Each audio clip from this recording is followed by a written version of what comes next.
வணக்கம் நண்பர்களே, வாழ்க வளமுடன். துறவி ஒருவர் இக்கரையிலிருந்து அக்கரைக்கு மறுகரைக்கு செல்ல வேண்டும். படகில் சென்று கொண்டிருக்கிறார்.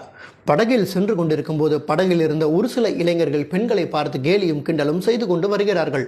அது இந்த துறவிக்கு சுத்தமாக பிடிக்கவில்லை. இருந்தாலும் அமைதியாக உட்கார்ந்து கொண்டு வருகிறார். எப்படியோ மறுகரைக்கு சென்று விட்டார். சென்ற பிறகு மடத்திற்கு சென்று குருவிடம் அனைத்தையும் பகிர்ந்து கொள்கிறார். அப்போது அந்த குரு அந்த துறவியை பார்த்து கேட்கிறார், நீ ஏன் அவர்களை கண்டிக்கவில்லை, கண்டித்திருக்க வேண்டும் அல்லவா என்று கோபித்துக் கொள்கிறார். மறுநாள் மற்றொரு சீடர் அதே போன்று படகில் பயணித்துக் கொண்டிருக்கும் போது அதே இளைஞர்கள் பெண்களை கேலியும் கிண்டலும் செய்து கொண்டு வருகிறார்கள்.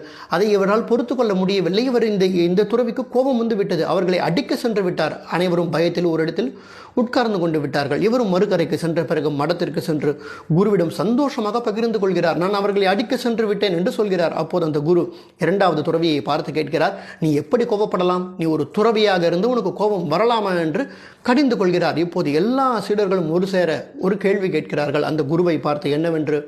முதலாவது துறவி ஏன் கோபப்படவில்லை, ஏன் கண்டிக்கவில்லை என்று நீங்கள் அவனிடத்தில் கோபித்துக் கொண்டீர்கள். ஆனால் இந்த இரண்டாவது துறவி அவர்களை கோபித்துக் கொண்டார். நீ ஏன் கோபப்பட்டாய் என்று இவனை கண்டிக்கிறீர்கள், நீங்கள் என்னதான் சொல்ல வருகிறீர்கள் என்று அனைவரும் கேட்கிறார்கள். அப்போது அவர் சொல்கிறார், குரு சொல்கிறார், முதலாவது சீடன் ஒரு அப்பாவி.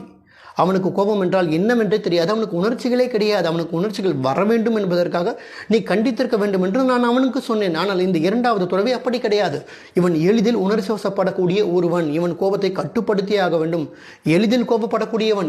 இவன் இன்னும் கோபப்பட்டால் என்ன ஆகும்? ஆகையால் இவனுக்கு இப்படித்தான் சொல்லி புரிய வைக்க வேண்டும். ஆகையால் மாணவர்கள் அனைவருக்கும் என்னால் ஒரு சேர ஒரே மாதிரியாக சொல்லிக் கொடுக்க முடியாது. அவரவர்களுக்கு எப்படி சொல்லி புரிய வைக்க முடியுமோ அப்படித்தான் சொல்லி புரிய வைக்க முடியும் என்று சொன்னாராம். இதிலிருந்து நாம் புரிந்து கொள்வது என்னவென்றால், நாம் எப்படி பிறரை கையாள வேண்டும் என்று நாம் அனைவருக்கும் ஓரளவுக்கு புரிந்திருக்கும். அதே போன்று நாமும் பிறரிடத்தில் எப்படி நடந்து கொள்ள வேண்டும் என்று நமக்கு புரிந்திருக்கும் என்று நான் நம்புகிறேன். உங்களுக்கு புரிந்திருந்தால் நம்முடைய சேனலில் நீங்கள் பதிவிடலாம். நன்றி, வணக்கம், வாழ்க வளமுடன்.